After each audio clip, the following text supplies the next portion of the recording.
Welcome to another episode of Touring the AFC South. I am your host, Mike Patton, and on this episode, I brought in someone that's got definitely some experience with the couple teams we're going to talk about. That would be the Steelers and the Titans. A guy that definitely did some wonderful things in the two-tone blue. Definitely did some wonderful things in the yellow and gold as well. And that would be Mr. Nate Washington. What's going on, man? Man, thanks for having me, Mike. I know it's been a long time coming, but we finally here, man. So I'm excited about the pod today, man. Let's get into it. Yes, sir. Yes, sir. Yeah, we're going to talk about these Titans and these Steelers. And of course, we do have to talk about, your book as well. We're going to get into all those things on this episode. And we're going to start off with the Tennessee Titans. Wasn't exactly the season everyone wanted them to have. Of course, everybody's thinking, oh, it's Cam Ward and he may do some wonderful things, which he did do some wonderful things during the season, did some, things that, he's got to get better because he is a rookie. But all in all, just wasn't the season that many Titans fans were hoping for. And of course, that ended up costing Brian Callahan his job, not even halfway through the season. So I just want to ask you, did you expect their season to be this bad when you first were looking at, the 2025 season, the schedule and everything for them? I wasn't expecting it to be this bad, but I definitely wasn't expecting a great season, to be honest. I didn't see the necessary characteristics and personality of Coach Callahan in order to build what was necessary for this organization, which was a foundation for them of identity. And I had a small inclination that, a lot of things would hit the fan. But, the reality of it is, I think more so than anything that surprised me was the player personnel. The early trades that they made, a couple guys getting injured and being out for the season, that definitely deterred, what they were trying to accomplish. But all in all, it just falls on the head, man. And I think that kind of showed itself when they released Coach Callahan in order to move in a different direction. I think it's unfortunate, when you look at having a rookie quarterback and first round draft pick of the league and, want to come out and do some great things for your organization that hasn't been done, especially with solidifying that quarterback position. But unfortunately, it's difficult to make happen when you don't have the lead guy in the right position to do what's right for the organization. So, it definitely kind of caught me off guard, but I definitely wasn't expecting an overtop season. I knew this roster was going to be very young. I knew there was going to be some growing pains. I knew it was necessary adjustments that were going to be made to give them an opportunity to be successful. And unfortunately, you just didn't see those things being done. So we're looking at a better season coming up next year in 2026, and hopefully they can put this one behind them. Definitely. And just, want to touch right again on Callahan, the firing. I mean, it happened really early in the season. Did you expect him to maybe make it a little further along in the season before he got fired, or just did you think the writing was on the wall, especially in the Las Vegas game? I definitely knew eventually it was going to happen, but in retrospect, it definitely happened way earlier than I expected. I was hoping that this coaching staff or Coach Callahan would at least make it through halfway through the season, try to push toward the back end of the season, in hopes that, you can get that snowball rolling and make some good plays, continue to connect to each other and some progression there. But you just didn't see the progression. And unfortunately, with letting Callahan go, you have to move to an intern head coach in Mike McCoy and hope that, he can steady the ship for the rest of the year. And I think he did a great job in doing so. Unfortunately, you're put in that position as an intern head coach for Coach Mike McCoy. And, you don't really get an opportunity to be looked at as a valuable option when you talk about that next season. But I think he did everything he could. You've seen some progression throughout the organization on both sides of the ball. You've seen the guys get better. And most importantly, you've seen your first round draft pick, Cam Ward, continue to evolve throughout the season without having his head coach that he started the season with. So unfortunately, Callahan didn't make it as far as I thought he would, but I knew the necessary change was going to eventually end up coming. All right, we're going to kind of switch over now to the head coach, which we know the head coach now is Robert Saleh, but a lot of people thought it was going to be Matt Nagy with the connections with Borgonzi, and you saw comments from Titans fans like, I don't know. So I'll say this. How much did it fool you, or did you think that it was really going to be Matt Nagy, or did you think there was just going to be a fly in the ointment that just throw it all off? I knew Nagy had a real opportunity and chance at the position. Obviously, with his connection with Borgonzi and their tenure there in Kansas City, I think that was pretty obvious. But me personally, I was hoping that it wasn't him. With all due respect to him, when you look at this outcome of the AFC South and you look across the board, each team has a valuable defense that is headhunting, right? Physical, hats on fire, everybody flying to the ball, from the secondary guys making plays in the run game to your outstanding edge rushers on every single team. And with that being said, hiring a offensive head coach is going to put him in a position to try to scheme his way out of a lot of things. And a lot of times those things don't happen. But when you get a defensive head coach, they are more prone to have the idea that this is going to be a physical football team. And that's what they want first and foremost. And when you look at these other defenses across the AFC South, the Texans, the Jaguars, and the Colts, I think in reality, that's the only way you beat those teams. Being able to run the ball and being physical, not shying away from trying to schematically beat them, because all in all, they have defenses that are going to fly to the ball, edge rushers that are going to make it hell on your tackles and on your quarterback. So in a light of the situation, the only way you beat those type of teams is being able to run the ball straight at them. And I think that's the type of mentality that we have to have. You don't want to go into this situation looking at a guy like Coach Nagy the same way we deal with Coach Callahan, of being an offensive genius. And at the end of the day, those schemes are not correct or working for the benefit of the organization. So all in all, I think, defensive scheme head coaches that come in have the first point from the gate. They want to be physical. They don't want to shy away from the physicality. They want to be able to go out and punch whoever they can in the mouth. And that's what's going to be their standpoint. And I think Coach Saleh will have the same mentality. And I think that's what's going to fit the Titans organization better than what Coach Nagy may have brought to the table with his offensive scheme. Okay, definitely. Now, you mentioned him, Robert Saleh, the new head coach of the Tennessee Titans. This is the job actually that he wanted. This was his number one option, and he got the job that he wanted. More than likely, be switching to a 4-3 defense with kind of the wide nine defensive ends. That'll be interesting to see how the additions and subtractions there. We're going to talk about that in a second. But Robert Saleh coming to this team, the energy, the passion, the fire that he brings to this team each and every time you see him, just elation on the sideline when he sees players making plays. Also, I'd be remiss if I didn't mention the one little incident he had with Mr. Liam Cohen when the Titans, when the 49ers and the Jaguars were facing each other. So we get to see that 2 times a year. I'm more than excited to see that. So what were your thoughts on Robert Saleh when they named him the head coach of the Tennessee Titans? Finally, we will be physical again. Finally, the mindset will be not to run around guys, but to run through them. And I think that's more so the important piece for this organization and the way this roster is set up right now. I know we have a lot of money in the cap.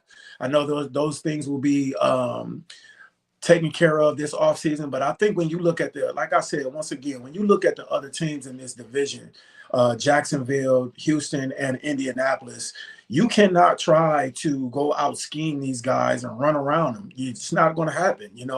They have defenses that are flying to the ball and making impact plays that are solidifying. When you even look at Houston in itself, their defense was better than their offense, putting up more points than their offense. So you can't go out there thinking that, okay, I'm going to out scheme these guys. At some point, you have to be able to willing to put your chest up, poke your chest out and put your chin up and say, hey, and we're here to fight, and I love it. I love the mentality that he brings to the table, as you spoke on. His enthusiasm and his personality connecting with the players is something that these guys are going to need. When you look at what was going on with Callahan on the sideline, a lot of times, you could just understand and see there was a huge disconnect there. Lackluster personality doesn't really connect with the guys. That enthusiasm means a lot as a player. You know, you want to go out, and as I stated, you know, I think I tweeted a little bit ago, the idea of having Vrabel that everybody loved, excuse me, that everybody loved, the idea behind that was he was a football guy, right? Through and through, it didn't matter what was going on. He was a football guy. He was going to go out. He was going to have a blue collar work ethic. He was going to get in the trenches with his guys, work just as hard as them, show them that he was there to support them, not only mentally and physically, but know that, you know, he's been down that road and that path too, that want to go out and make sure that they are reaching for the Lombardi. And I think, you know, when you take a step back from the Vrabel tenure and you're looking for somebody to restore that feeling that he once gave the Titans, you have to find a football guy, you know, and I think this is exactly who Saleh is. I think he'll be great for that organization. And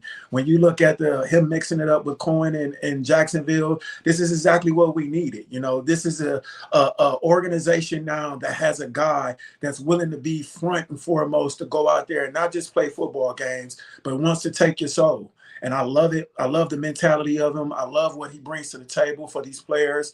I think his enthusiasm and his want to will surely energize that offense and that defense. And, you know, I think it's going to be up. You know, everything is going to be upward from here. I think everything that he brings to the table is exactly what the Titans needed in order to compete in the AFC South moving forward. Definitely, definitely. Now, the next question will probably end up being who's the offensive coordinator? Because, you know, Mike McDaniel's going to the Chargers. Brian Daboll's interviewing with the Bills. And if he doesn't get that one, the reports are out there that he could become the Titans offensive coordinator, which I find very interesting. But one guy I noticed that hadn't been talked about is Bobby Slowick.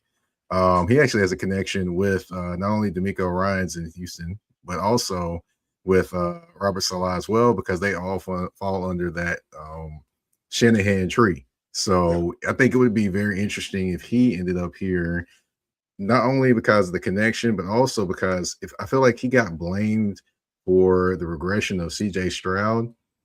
And I think with another opportunity and with a young quarterback again, I think he's got something to prove as an offensive coordinator. Yeah, I think, you know, that'll be a valuable option if it comes to it. I think, you know, when you have a coaching position that has a previous tenure somewhere, there's a lot to learn, you know. Obviously, even with Saleh, you know, I think he's learned a lot from his tenure with the Jets and that quarterback position in itself, that he understands that it's imperative that they get a guy in that organization that's going to be able to help Cam grow. Now, when you look at it, you know, it's important to understand which direction you're growing him in, right? I don't see Cam as being a spread offense, 3 receiver set, 4 receiver set guy every down after down. I see him being a valuable play action guy that's able to manage your offense, limit your turnovers, keep you in the ball game, make some big throws when necessary, but we don't want to, you know, go out every Sunday relying on his arm to win these games.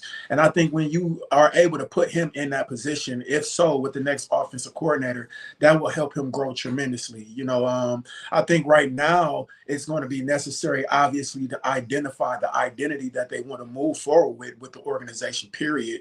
And in that, you have to find a guy that's going to be, you know, physical minded, run first type of guy that's going to help Cam understand, you know, blitz techniques, where coverages are coming from, the nuances of what defenses are going to try to do to stop him. I think one of the main things that, you know, I take from my learning experience of being in the league is, you know, you can scout your opponent all day, but until you're able to scout yourself, you really don't get better, because you just go out and you're trying to do things that are going to counteract your opponent. But the reality of it is your opponent has scouted you and knows your weaknesses. So until we know our weaknesses, until we know, you know, where we need to improve at with Cam and with this offense, I think it's going to be, you know, it doesn't really matter who they bring in if he doesn't have the right mindset of what this offense is going to need. So I'm looking forward to who they hire. I do believe that, you know, this hire is going to be just as important as the head coaching hire,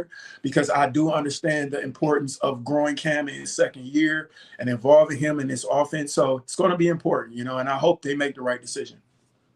Definitely is going to be an important decision. Another important decision, I will throw this out there. Please keep Jihad Ward. I think that's a guy that brings a lot to the locker room, and he's very versatile. He can stand up. He can also be put his hand in the dirt as well. So that's another guy. But of course, I've probably spent a whole bunch of time talking about the Titans, but I got to talk about the other team that you spent a lot of time with, and that is the Pittsburgh Steelers. Now, Mike Tomlin decided to step down after the season. There's a lot of reports out there that he thought about it maybe before the season and things like that as well. But, it's either here nor there because he actually did step down. But what are your thoughts on what you saw when what did you think of, I should say, when you saw the news that he had stepped down? I was there when Mike T got there, right? I did 2 years with Coach Cowher, and then I did 2 years with Coach T. And, personal relationship, I was heartbroken, man. I would have rode that bandwagon with him till every wheel had fell off and the whole cart had caught on fire. It didn't matter because I knew what type of guy he was. He was a guy that was passionate about not only the game, but about the men that were in that locker room and growing them, making sure they understood their responsibilities at home, whether it be husbands, wives, sons, it didn't matter. He understood that it was important to connect with the man side of his players. And, having a guy like that in your locker room is irreplaceable to a lot of regards. So I understood, that the organization wasn't panning out and the things weren't going the way that they expected to the last couple of seasons with the first round exits. And all in all, being a guy that played for him, I understand, when he says the standard is the standard, that's exactly what he means. And it's for everybody, including himself.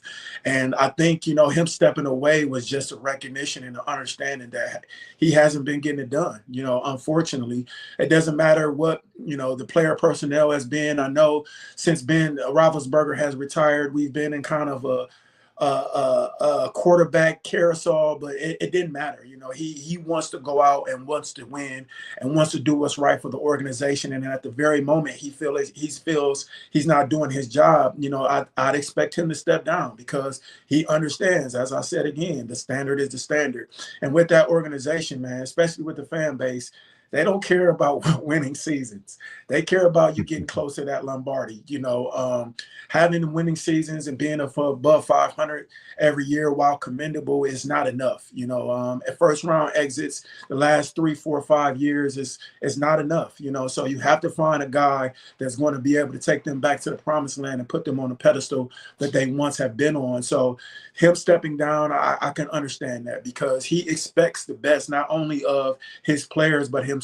And if he has been unable to reach that pinnacle point, then I can see him stepping down and stepping away and allowing someone else to take control and hopefully put that organization back to where they once were. Now, I do have to ask you, of course, you said you were there when he got there. What is your favorite Mike Tomlin story? Man, I got a couple. I actually just told one about our first day of training camp with him when he came down and we walked down from the locker room. And at one point in time, with Coach Cowher, full pads was helmets, shoulder pads, and shorts. That was full pads for us. Nobody was getting hit low. We didn't worry about wearing our pants in practice. So our very first training camp, full padded practice with Mike T, we came down from the locker room, and he looked at Hines specifically. It was like, where y'all full pads at? And we were looking like, well, we're in full pads. And Hines told him, like, this is full pads. Like, what do you mean? He like, where's your pads at, your pants? And he was like, well, we haven't worn our pants in forever. We don't wear our pants in practice. He like, well, y'all going to start wearing them now. Go back up to that locker room and put them pants on. And I'm talking about practice was delayed like 30 minutes because he made everybody go upstairs. And it was guys that didn't even have pants in their locker at the time. They had to go to the equipment guys and get brand new pants so they could wear pants to practice. So that was one of the things with him. He was very stern on understanding the Steeler way, but also doing it his way. I've told that story, so let me give another one too. We would always meet up. All of the players, majority of the players, we would always meet up on Friday nights to go hang out. That was our one night a week where we would bond as a team. We would meet up at a restaurant, then we would go somewhere and have some drinks, right? So it was about third, fourth week of the season, and we're all meeting up we always would meet at the same restaurant. We're meeting at our restaurant, and we're sitting there, we're chilling, and one of our teammates looked up and they like, is that Mike T over there? And Mike T was actually in the restaurant with his wife sitting in the corner. And before we know it, he came over to us. He spoke to everybody. He had a shot with us. Then he went back over to his wife and they continued their dinner. And that began to be a tradition every week. He would meet us. He would have a shot with us. He would leave us alone and he would go on to back to his wife and enjoy their evening. And I thought that was such a cool thing because, you know, especially being a young guy at that time, you're nervous around your head coach. Mm-hmm. You know, anytime you see him, I don't care whether it's in a locker room, in a grocery store, especially in a restaurant, taking shots with your other teammates, you're nervous as I don't know what, right? But he accepted that role. He understood that while we went out to have team bonding on a Friday night, everybody was going to be accountable on time in the morning for Saturday walkthroughs. Everybody was going to be in their right mind. And everybody was going to do their job. So I think that was just a good thing on his part for us to continue to bond as a team and him to let us know that, hey, you guys might be doing this more and longer than I do it as I go back to my wife, but I want you guys to know I'm in this with you. I see you and I want to be, you know, there with you guys. So it meant a lot to us, especially along our Super Bowl run. Yeah, definitely. Mike T, definitely, or Mike Tomlin. I don't know if it's Mike T. Let me say Mike Tomlin. Mike Tomlin was definitely you know, you just watch him, you could tell just the bond with the players and just how well liked he was among the players. You could just tell it. Nobody had to say it. And, you know, definitely is one that will be missed in the coaching ranks. But, of course, the Steelers got to move forward in their head coaching search. And, you know, a few names have been thrown out there. Chris Shula, defensive coordinator for LA Rams. You got Nate Shieldhouse, which I heard he wowed them at the interview. And then Mike McCarthy actually has been mentioned as well, since he's actually from the area, I believe. I think his dad's got a bar there still or something of that nature. Yeah. But, you know, of these three, or if there's any others, I mean, what are your thoughts on just any of these coaches that have you had any, you know, thoughts on them or done any research or any of those things in regards to their fit in Pittsburgh? I love the Shula and the Steelhouse, the possibilities there. I think young up and coming guys that grew up under a system that they have been successful with McVay. I think they understand what success looks like. And I'm, you know, excited about, you know, bringing in fresh faces that, you know, have some type of tenure somewhere where they were able to learn and grow.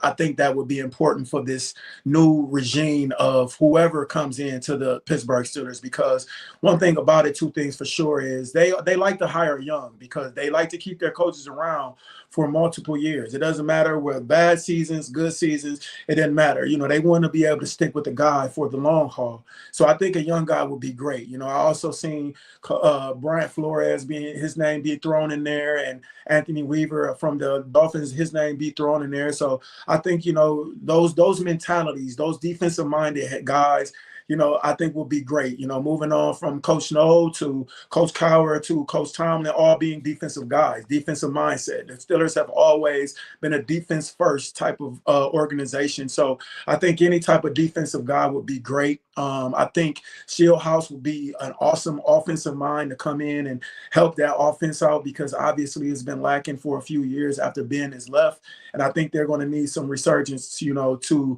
put them back in the position that they was. Now, with Coach McCarthy, I have a ton of respect for him. I have a ton of respect for what he was able to do with the Packers and the Cowboys, but I just don't like it, to be honest. I think, you know, there's a situation there where we've seen him with two organizations, and I feel like we've seen his ceiling. We've seen him maximize what he's able to do while he was able to win a Lombardi in The Green Bay with the Packers, I think you have to also acknowledge that he had one of the best quarterbacks in the game at the time with Aaron Rodgers. So in the same sense, especially with us, the Pittsburgh Steelers being in a position to not have a quarterback solidified right now, I don't see that same possibility with him, being able to go out and be great. I think as much as it's great for him to be a Pittsburgh-born guy, I think he's just a little bit, maybe a little bit far past his growth. I think this team needs a young, innovative mind that is going to be able to come in and be able to connect with his players. I don't know, his tenures with his other players, if he's able to be able to do such a thing. But in the same sense, when you look at a guy like Mark McCarthy, I think and understand what you get with him. And I think the Steelers are in need of a refresher. I think they're in need for a new mind, a new innovation that'll go out there and be able to compete in that AFC North and understand what the Steelers organization is all about.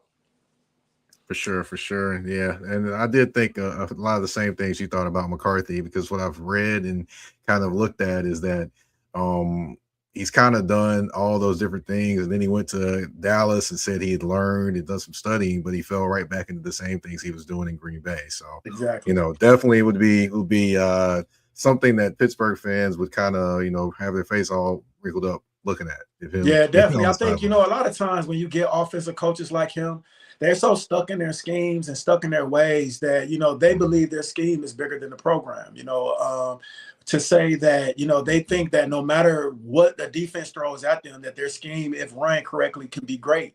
And I just don't see that. I've played on the offensive side of the ball. I've witnessed not only players, but defensive coordinators make adjustments to certain situations that are expected. You go out on 3rd and 9, and if you line me up wide of a +4 split from the numbers, I think a lot of times the guys are going to know I'm going to run a 14-yard stop route, so you get stuck in those type of schemes and those type of trajectories with guys that have been doing it the same way for a long time, and it's nothing but bad news. Definitely. I hear you there. But of course, we do have to, we have talked about the Titans. We have talked about the Steelers, but we do have to talk about your book, which is Football Was My Father. Yes. I put it as my father. My bad. That's fine. That's fine. But, definitely got to ask, what made you write this book? Man, there was a number of things.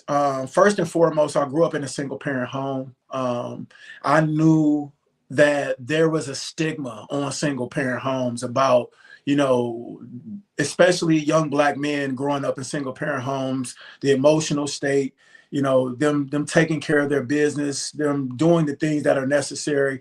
And I know it was important for me to shine light on that because my mother was in a position where she actually did need help from a man in order to help, grow me into the man that I am today. And her putting me into football was every bit of the growth that I needed, which is also the second point to a reason why it was so important. I've heard everything from, us being dumb jocks to us only being capable of playing sports to make it out and all of those things. But people don't understand that those things that I experienced as a young man growing up in the game of football set the foundation for who I was to become as a man. The integrity, the discipline, the respect, the loyalty, those things came from learning football. The mentors that I had along the way and all the things that I was able to learn and grow throughout the game was able to help me in my personal life, from being a husband and a father to a community leader, being there for my friends and family, to understanding my responsibilities a little bit better in the position that I was in. So it was important, for me to shine light, while I think a lot of people look at us in position as being these fantastic football players, they don't understand that a lot of us go through real life issues. And it was important for me to shine light on that, and how I was able to make it through, not only making it through the NFL, but persevere in real life, to be able to become a stand-up guy, to be able to still be a community leader and give wise advice to those young men that are coming up through the same process that I came up through, and reflecting on a lot of the times that I didn't know where to go. I didn't know how to handle things. I didn't know what to think. I remember calling my mom my first training camp, and crying to her on the phone and telling her like, man, they not giving me no reps in practice, and I don't feel like they see me. And my mother telling me literally in my dorm room while I'm crying, like, you keep working hard because you don't know who's watching you. So you go out and you do what you're supposed to do, because what God has for you is for you. And those type of stories that I was coming through and persevering through football, I thought was important to pass on to the next generation, because as I stated, I didn't have too many people to call. And if I had a book that I could have picked up to read to give me some type of blueprint, I think I could have improved that blueprint and made my life a little better. So that was my whole focus of the book. Football was my father. The absence of my father, to the best of his ability to be around, I just think he did never really get it, so his absence was unfortunate, but I found a way to become a good stand-up guy, and football was the catalyst to that. Yeah, definitely. I can understand. I mean, I didn't play at the NFL level. I played all the way through college. But, a lot of those core principles, a lot of those times pushing through when you think you have nothing left, those different things, those drive you in life. I still talk to some of my college teammates when we go through hard times, like, okay, nah, but remember that one time we thought we was about to pass out, but we still made it through and pushed through. And we all talk about those moments, man. Those moments right there, they kind of take you from here and they keep you going from right there at that one moment where you're supposed to be. So, can you talk about just, the core principles that you kind of talk about more in the book, or that kind of come across in the book as well? Yeah, definitely. Well, I have 4 core principles that I spoke about in the introduction of my book, which is, respect, discipline, integrity, and principality, basically, having principles. And that was important. I think a lot of guys, especially I'll experience guys, grown men today, that have no integrity, about how they move. It's just about them, even in their household sometimes. And I see those things as being the most important things to have a grasp on as being grown men, because as you stated, for us as men, there aren't a bunch of, help that we can run to. And we're not comfortable necessarily talking to others. We're not comfortable being transparent, vulnerable, and those type of things, because we were always taught to be tough. A little boy falls and scrapes his knees, hey, get up, wipe it off, you'll be all right, you better not cry. But in the same sense, especially me becoming a father, there were so many times that I would look at my daughter and be like, man, how am I going to do this? I didn't have the best example for me myself. So I knew it was important and imperative for me to figure out life. I was a great football player at one point in time, but becoming a great man was so important that I had to figure out what integrity looked like away from football, what principles looked like, what respect, what honor looked like, and those things grew upon me throughout the game, that I was able to transfer them over into my personal life. And even when the chips were stacked against me, things were low for me, I was maybe in the valley learning a lot of lessons, that perseverance came because of those core principles, understanding that even if I'm down, the integrity must be there. Even if I'm up, the respect for my fellow man and those that I encounter must be there.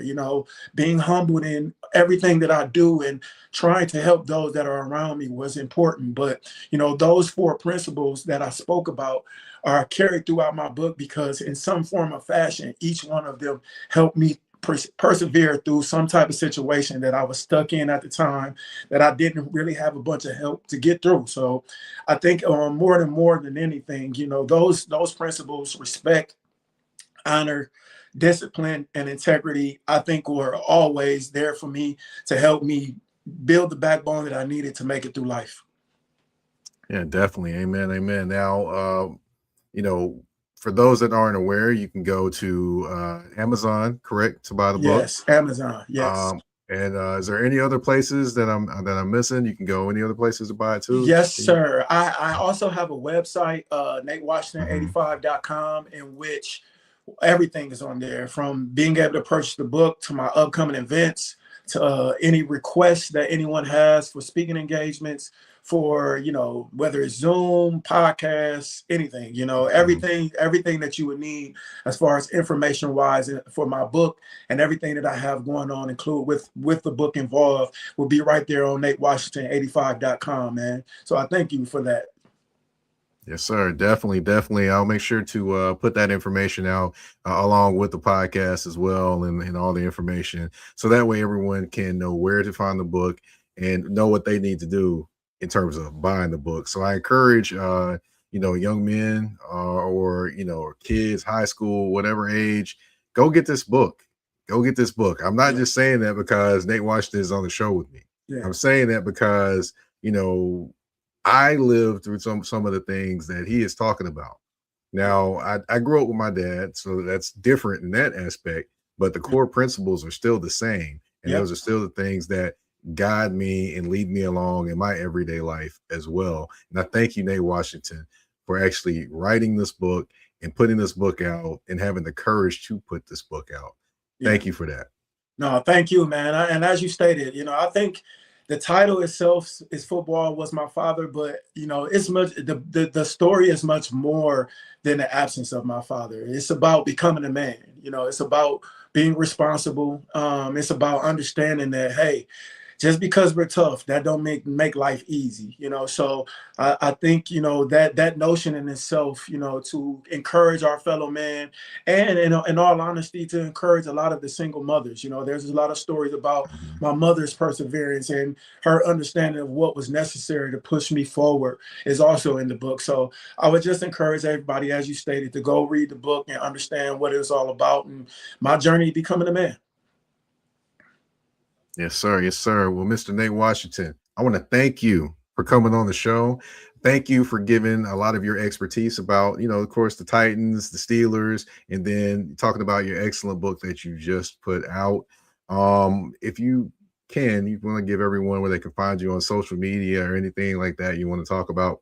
We already talked about the book, but hey, Yeah. social media. I'm pretty sure people would love to follow you on social media. I know I do. And I know I definitely love the takes and definitely the is it GIFs or gifts? Whatever, I whichever will one be it honest with you. is. I don't know, man. So whatever you want to say. Yeah, well, GIFs or gifts, which one. I definitely enjoy those because man, it definitely one of my colleagues, he lives for watching the ones that you put up every time you put them up. I was just trying to have fun with it, man. Everybody can reach me at nwash85 across all platforms. My Twitter, well, my X, my Instagram, and also my Facebook. I'm also on LinkedIn. You can just pretty much search my name, and it should pull right up on across all platforms. But man, for me, it's just I'm on social media, and I actually had no social media throughout my whole playing career. Retired in 2016. 2017 was my first adaptation to social media. I got on Twitter and I haven't looked back since, and I'm there just for lighthearted commentary. I think a lot of guys, especially in my position, ex-athletes, get on there with serious takes, and I commend those guys for what they do. But I try to keep it light, man. I try to keep it a little bit of comedy while also being informative. And I enjoy, not only the fan base that are always there to enjoy, the things that I post, but I also enjoy enlightening people on what's to come with our organizations, the Titans and the Steelers. So I enjoy it, man. I encourage people to follow me. I don't mind, mixing it up with people. As long as they're respectful, I'm respectful, right? But it's all fun at the end of the day, and I have a good time on there. Yes, sir. Yes, sir. Well, I'm gonna throw you for a loop real quick. Okay. Now I don't say X or I don't say Twitter, but you can find me on the artist formerly known as Twitter at Mike Patton Yes, 82. That's that's it. MikePatton 82. Of course, you can find me on Instagram and threads at that's THA, not THE, underscore general underscore MP. And of course, touring the AFC South, you can find on all listening platforms, whether it be Spotify, Apple Podcasts, iHeartRadio, Amazon Music, you name it, we are there. And also, you can find Touring the AFC South on the Mike Patton Network on YouTube as well. I want to thank you, Nate, for coming on the show. I want to thank everyone for tuning in to this episode of Touring the AFC South, episode 374. Wow. Been going for a long time. That's But awesome. yeah, yes, sir. Yes, sir. Thank you all for tuning in. We're out. Peace.